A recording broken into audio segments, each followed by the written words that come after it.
afternoon from the New York Stock Exchange. I'm Caroline Woods coming to you from high above the trading floor on this Monday, November 24th. Happy Monday. Hope you had a good weekend. It's a holiday-shortened week with Thanksgiving just ahead, but there is still plenty happening this week. We'll break it all down for you. But first, let's get a check on the markets. It's the final week of the month, and we're off to a solid start. The major averages are trying to build on Friday's strength, with the AI trade showing signs of a comeback. The Magnificent Seven are all higher.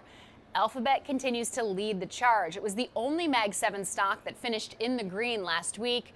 The momentum follows Alphabet's launch of its latest AI model, Gemini 3, and the reviews are already getting attention. Salesforce CEO Mark Benioff posted rave reviews on X over the weekend, saying, "I've used ChatGPT every day for 3 years, just spent 2 hours on Gemini 3. I'm not going back. The leap is insane. Reasoning, speed, images, video, everything is sharper and faster. It feels like the world just changed again."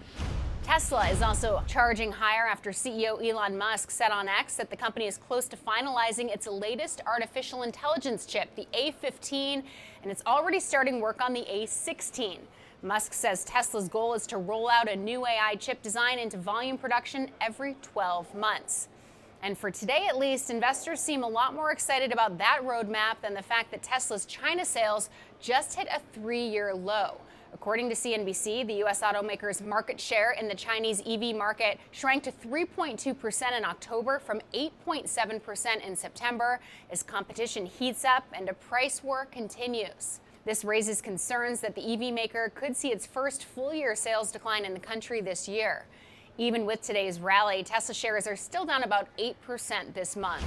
In other news, Alibaba is a winner today after the Chinese e-commerce giant announced its AI app Qwen logged 10 million downloads in its first week. Alibaba reports earnings tomorrow. We'll see if they talk any more about that. On the flip side, Novo Nordisk is sinking. The parent company of the blockbuster weight loss drugs Ozempic and Wegovy said its Alzheimer's trial failed to meet its primary goal of slowing disease progression. The study tested whether semaglutide, the active ingredient in both medications, could help slow the advance of Alzheimer's. Shares are now down about 50% this year. Meanwhile, it was a wicked good weekend at the box office. Universal's Wicked for Good flew straight to number 1, pulling in $150 million domestically and $226 million worldwide. That easily tops last year's Wicked, which debuted with $114 million over the pre-Thanksgiving weekend.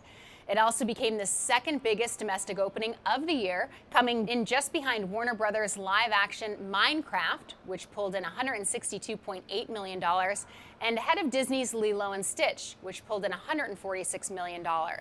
As for Hollywood, it's a much-needed win. After a historically slow October, the box office is finally showing signs of life. Ticket sales for the year are now 3.3% higher than the same period in 2023, with the domestic box office pulling in about $7.5 billion so far, according to ComScore. Now, taking a look at the week ahead, as I said, it's a holiday-shortened week. The economic calendar starts to heat up as the government works through its data backlog following the shutdown resolution earlier this month.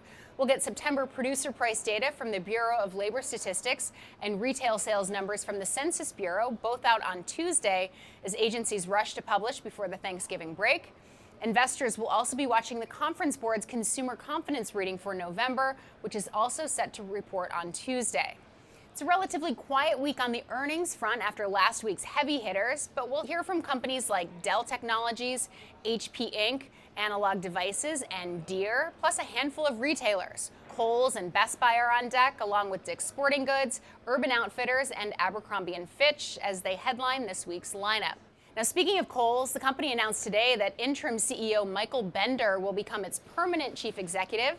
As the department store works to get back to sales growth, Bender now becomes the chain's third CEO in about 3 years. Shares are higher on the news. That's all for now, but I'll see you back here tomorrow for another market check-in. I'm Caroline Woods at the NYSE.